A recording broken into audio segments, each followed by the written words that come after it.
എഴുതി വെച്ചിട്ടുള്ളത് മുഹമ്മദുർ റസൂലുള്ളാഹ്. അള്ളാഹുവിനെ എവിടെയൊക്കെ പരിചയപ്പെടുത്തുന്നുണ്ടോ അവിടെയൊക്കെ അതിന്റെ കൂടെ എഴുതി വെച്ച ഒരേ ഒരു നാമം അത് മുഹമ്മദുർ റസൂലുള്ളാഹ് എന്നതാണ്.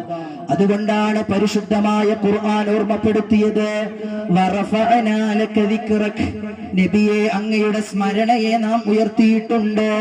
ലോകം അവസാനിക്കുന്നതുവരെ ഏത് സമയത്തും ഒരേ ഒരു പേരാണ് എല്ലാവരും വാഴ്ത്തിക്കൊണ്ടിരിക്കുന്നത്, അതാണ് മുഹമ്മദുർ റസൂലുള്ളാഹ്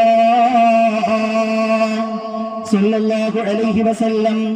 എന്റെ പ്രിയപ്പെട്ടവരെ, ഞാൻ പറഞ്ഞു വരുന്നത്, ഒരു മനുഷ്യന്റെ ഈമാൻ പൂർണ്ണമാവണമെങ്കിൽ ഹബീബായ നബി സല്ലല്ലാഹു അലൈഹി വസല്ലമ തങ്ങളോടുള്ള പ്രണയം, ആ മുത്തുനബിയോടുള്ള പ്രേമം ഒരു മനുഷ്യന്റെ ഖൽബിൽ രൂഢമൂലമാകണം. അതുകൊണ്ടാണ്